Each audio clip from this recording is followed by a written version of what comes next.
Okay, this is one of the weirdest articles I've ever even seen. Covert racism and white privilege are perpetuated in grocery stores and restaurants every day. What the hell is covert racism? Racism is not subtle. It's pretty fucking in your face, except if it's apparently racism against white people. But okay. Apparently, there's covert racism at grocery stores. Funny enough, I go to grocery stores, as most folk do, and I see black people in there with a wide assortment of, well, everything. And yeah, including cauliflower, which I don't get, because cauliflower is gross. I don't get this. Please explain to me where is the racism with a grocery store? Okay, but let's read on. This is from Delish. This is from Alexis Morillo. My Instagram feed is filled with, and by the way, this is only going to be the only story on YouTube. I just did the third episode of the Dave Nordahl Show, but you're going to have to follow the Mixler link to watch it, or you can download it later when I make it into a podcast. Again, the Dave Nordahl Show will be showing at 3 p.m. That's the time I think I'm most comfy with. Might be 4 p.m. But anyway, let's just get into this. I'll discuss that more in a live stream that I want to do coming up. White privilege, Black Lives Matter, Floyd's death. People from all over the country, world even, are demonstrating their supports for Black Lives Matter. No, they're mostly looting and rioting. That seems to be their MO. It's more about looting a cart full of TVs or 75 pairs of shoes than it is anything to do with any sort of racial justice. There's a particular image making its way around the internet that outline the examples of outright and covert racism. Oh my god. All racism is overt. That's why it's kind of like you can't be a covertly white supremacist organization. White supremacists tell you right into your face they're white supremacists. Any white supremacist literature that I have ever fucking seen has told you flat out, we are white supremacists. It's like that great line in the movie, Ghost of Mississippi. I can't remember the character's name, but he says, there's a whole lot of people with only one thing on their mind and a whole lot of ways to tell you about it. That's racism. There's one thing on their fucking mind, but they got 10,000 ways to tell you about it. Okay, the graphic created more than a decade ago. Oh my god. Okay, so they found this one example that is now 10 years old. Fucking. Oh yeah, we got an epidemic of racism at the grocery store. The Safe House Progressive Alliance for Nonviolence. Why do I think I'll hate these people anyway? Adapted recently by The Conscious Kid, a platform that helps parents educate their children through a critical race. Oh my god, go fuck yourself. Okay, what is the overt white supremacy? This is socially unacceptable. Lynching, hate crimes, blackface, N-word, swastikas, neo-Nazis, burning crosses, KKK, racial slurs, and racist jokes. The problem is, the conscious kid, you think everything is a racist joke. You think everything is a racial slur. There are only 5,000 members of the KKK, so who the fuck gives a shit? There's even less neo-Nazis. No one is burning crosses. That's illegal. Swastikas are protected free speech, so is blackface. Hate crimes kind of don't exist, and there's a lot of black people that don't like hate crime laws. And lynching, last I checked, is illegal. Now, this is covert supremacy. Calling the police on black people. Depends on what the black people are doing. White silence. What? Colorblindness. Wasn't that the dream of Martin Luther King to have colorblindness, where people were judged on content of character, not the color of their skin? I seem to remember him saying that in a rather famous speech. White parents self-segregating neighborhoods. One, I don't know if this ever happens, but you could make the same argument when you bitch and complain about gentrification. Eurocentric curriculum. Well, most American history is based upon European history. That's just the way it is. The white savior complex. You're dripping in it by posting this. Oh, Jesus Christ. I'm not reading this whole fucking list. As a white passing Latinx. Oh, shit. Of course, they had to bring up All Lives Matter. I benefit from white privilege whenever I step out. No, you don't. Because white privilege doesn't exist. I have experience. I mean, just today, cops were busting 2 guys. There was 4 of them. The 2 guys were white. Where's their white privilege? I've experienced occasions of covert racism. Oh my God. Okay. Well, then, here's a thought. Since are you Latino or Latina? Hold on. Okay, you're Latina. You're not Latinx. You know how I know that? You know who hates Latina and Latino? Fucking Latinos! And Latinas!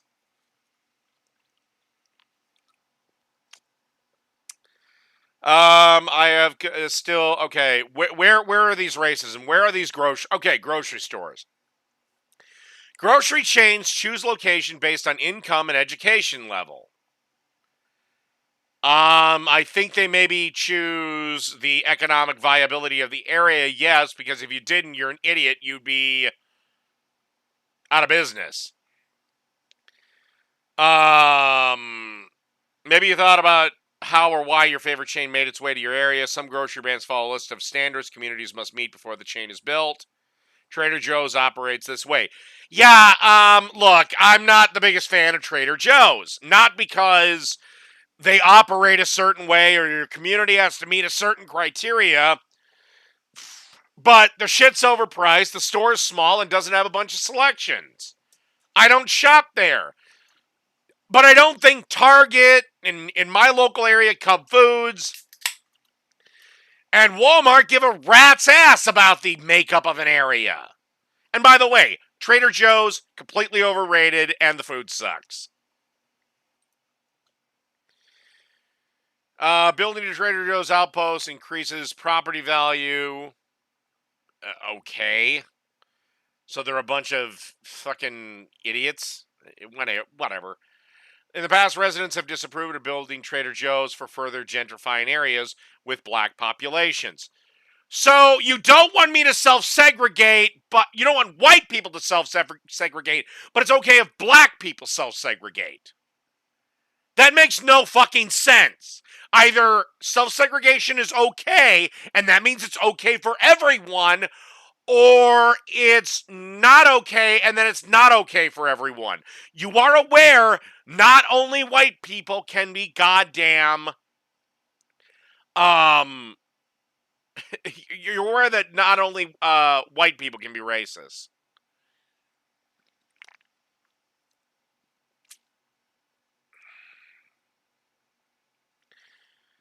During the COVID-19 pandemic, as supermarkets started to require face coverings to stop the spread of the virus, which is kind of stupid. Racially charged incidents of wearing white KKK hoods as their face masks. Where? This would have been front page news on goddamn Yahoo, Twitter, Facebook, the New York Times, MSNBC. Cuomo would have been sucking the dick of it. Don Lemon would have been sucking the dick of it. Fucking that other jackass on the Daily Show would have been sucking the dick of it. This would have been everywhere if people were wearing KKK face masks. But okay, let's just go into crazy land and say they did. As long as they didn't cause any trouble. Actually, I'll do you one further. Let's say they went into shop in full KKK regalia. As long as they didn't cause any problems and paid for their food, guess what? That's legally protected speech whether you like it or not. Same as if the Black Panthers or another black militant group went in with their, or black supremacist group, went in with their full regalia. And all they did was not cause problems, paid for their food, and left. That's protected speech. If the two groups met, the only issue one would have is if they started duking it out.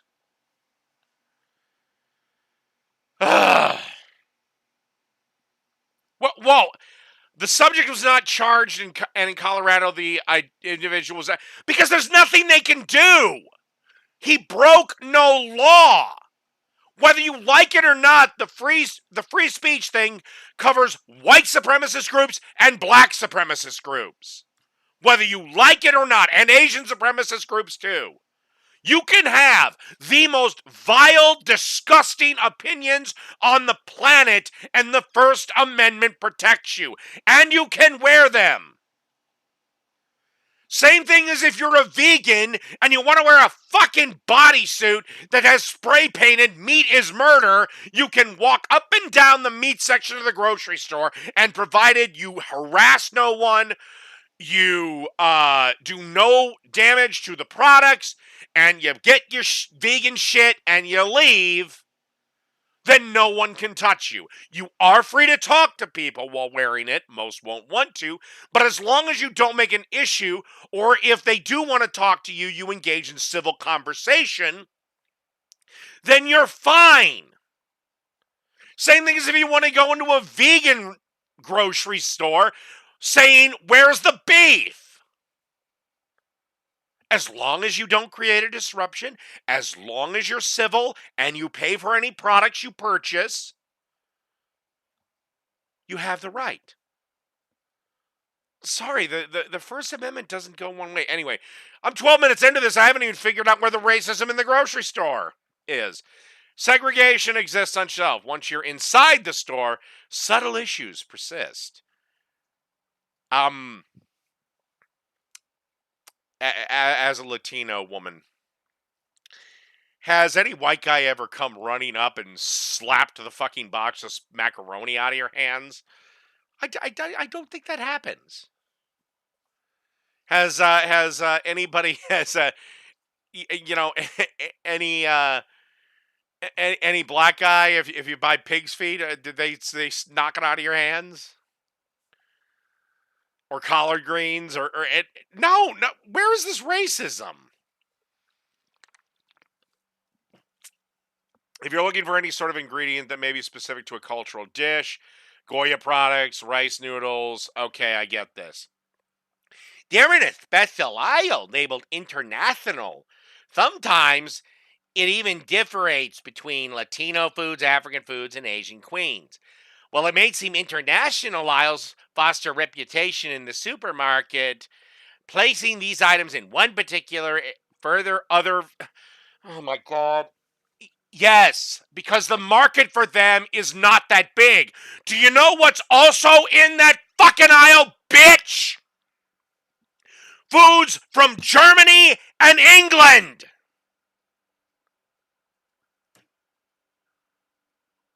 Last I checked, they're mostly white. And there's a few, and yeah, there's some French foods in there. They're not that popular over here. So yes, of course, large swaths of the grocery store aisles are going to be given to food predominantly eaten by Americans, not goddamn British people or Japanese people or Latinos. But last I checked, you know, that Latina Latino section of the fucking grocery store is growing by leaps and bounds. And by the way, your food's pretty fucking good. Jesus Christ.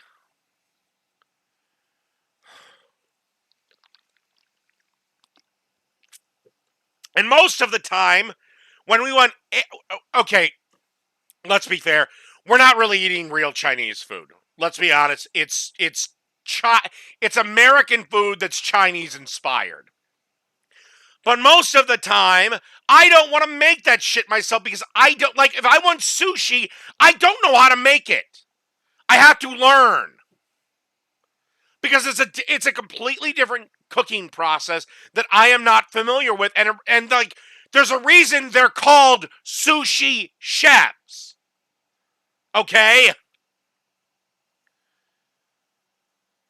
But normally if I want Chinese or if I want like some lo mein, some fried I'm just going to order it from a Chinese place.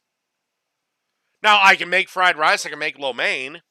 I can do a lot of that. Sushi, I'm gonna have to learn how to do. But it's like, oh my god, you're driving me nuts. They other these in various groups that seek them out. For particular marginalized community like black women, toiletries like hair care products are often displayed apart from their mega brand counterparts, if they're even available at all. Well, that's up to the local store. And no, they're not. They're right in there. And if they are in a separate section, then it has all of the hair care products they would wish to purchase. This is making it convenient for them. Plus, I have not seen a single black woman give a rat's ass if this arrangement does exist. And again, if they buy cauliflower, white people don't run up and slap it out of their hands. Again, the only question I would ask is, why are you buying cauliflower? Cauliflower is gross. I hate cauliflower. Nor has any black woman ever ripped out collard greens from my hands. If you make it to the register with a cart full of everything you need without being followed by employees who may think, oh my god, they're not. They're not. They're just not. Unless you act like you're stealing, and most thieves are so incompetent there's telltale signs.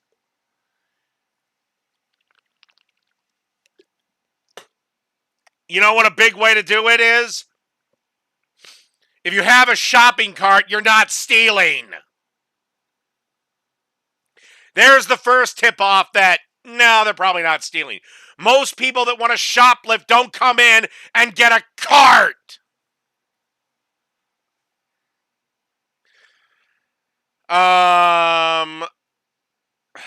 You're almost there, although you still face the chance of being stopped at the door and have your bag checked because you're speaking Spanish. My family has experienced this firsthand. Well, then don't shop there. Or was bag checking a simple store policy where they're white people getting their bags checked? Because when I go to Costco, my entire fucking order is checked. I am a white male and have had my bags checked at Walmart.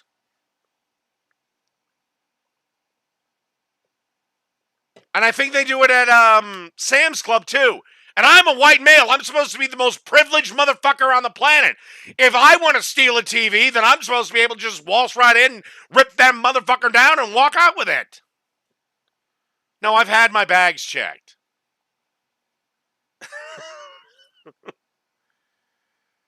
Okay.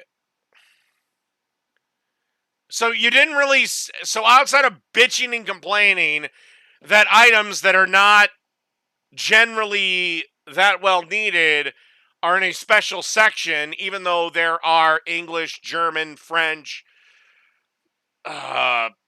probably a few other countries in Europe. Yeah. It's just that. Oh, God. And at restaurants, okay. Restaurants hiring process are discriminatory against people of color. Then why is it that I've been to 1,000 restaurants with probably 10,000 waitresses, and good chunk of them I was waited on by a black lady, sometimes a black dude.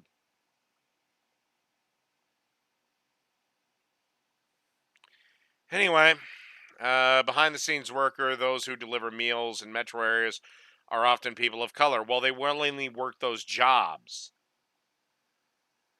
Back of the house positions, including dishwashers, line cooks, are typically not sought out by Caucasian applicants. Well, they are if they want to become chefs. That's where you start, as a line cook. Just saying. Line co- Oh my god, this is absolutely aggravating. When you start in the restaurant field, you start as a line cook. Actually, no, I take that back. You start usually as a prep cook. You know what you're doing there? Chopping fucking vegetables for 8 hours a goddamn day. That's it.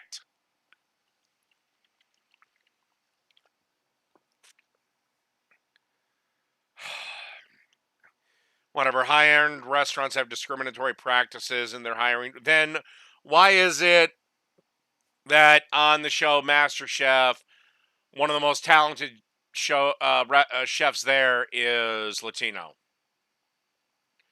Why are there black chefs all over? Some are more skilled than others. Why is some of the best barbecue spots run by black businessmen and black chefs?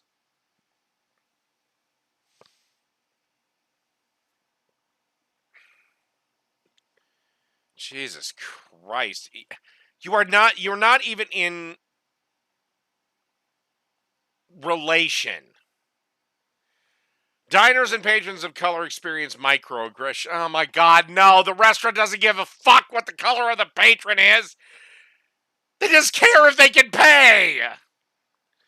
Black customers and people of color can be victims of discrimination while dining on location. Take an incident from November 2019. A party of minorities, mostly consisting of African Americans, are asked to switch table at a Buffalo Wild Wings because a white customer told staff he didn't want black people sitting near him. Okay, in this instance, if this happened this way, I'm not going to research this, then yeah, the Buffalo Wild Wings employee, who most likely, to be fair, was probably some 16-year-old kid that had the mentality of the customer's always right. What he should have done is told the white customer, if this is how it went down, to fuck off. Or in 2016, 4 years ago, when Papa John, yeah, okay, yeah, the receipt with the racial slur. Funny how you had to jump 3 years to find another example. Again, I remember this slightly, but I didn't. I don't think I even made a video on it. But no, the kid was just. If I remember right, I do think it was a very young employee, and he just his balls shriveled up.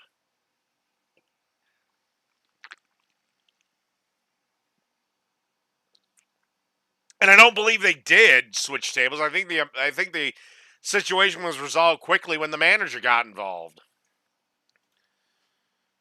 But again, no, it's the person that gave in to the white customer that told the black guys this, or black people this. I don't want to say it was all guys, but it's Buffalo Wild Wings. I mean, also it's Buffalo Wild Wings. Their food sucks. Anyway, yeah, it was probably some fucking busboy that's like 16 years old. And yeah, so I remember this was a big nothing burger. So okay, you maybe found one instance of one white racist asshole being a dick. If it was me, I'd have said, "Look, you're moving." That's just, or I'd have said, "Shut the fuck up. I don't give a fuck." Actually, no, I take that back. My thought would have been, "Okay, you have two choices. I'll box this up, and you can leave, or sit there, enjoy your meal, enjoy the game, drink your beer, and shut the fuck up. By the way, if I hear you taunting them, I'm kicking your ass out." So, what can we do? The first step towards change is acknowledging the way the systems of oppression seep into activities that seem mindless, as grocery shopping, going out to eat, blah blah blah blah blah. The first who wish to support black-owned restaurant, there's an app that lets you find black-owned establishments. God forbid they have one for white-owned establishments, but whatever. I don't, me personally, I don't give a fuck if the restaurant is owned by a white dude or a black dude, or an Asian dude, or a Latino dude, or any other combination of shit. I care about one thing. Is the food good? You could be a transsexual, other kin, lesbian hybrid in an open relationship with a fucking gay man and a not gender non-conforming dragon kin gender queer whatever the fuck. I don't care if your food's good. If the food's good, I'm gonna fucking eat there.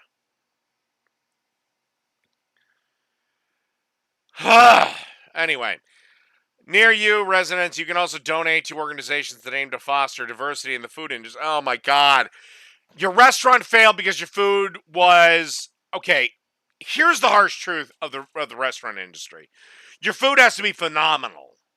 Okay? If it's meh, if it's good, you're fucked. Okay? The bare minimum is great. I will take that back. There is a little leeway in tourist towns. But your food, if you're in anywhere else, and even in a lot of tourist towns, your food has to be really good because you have to depend on the locals. But unless your food is fucking phenomenal, they're not going to flock. You know, like Gordon Ramsay said it best, you could have a shitty restaurant, shitty interior, shitty decor, shitty lighting, shitty everything, but if your food is phenomenal, they don't give a fuck.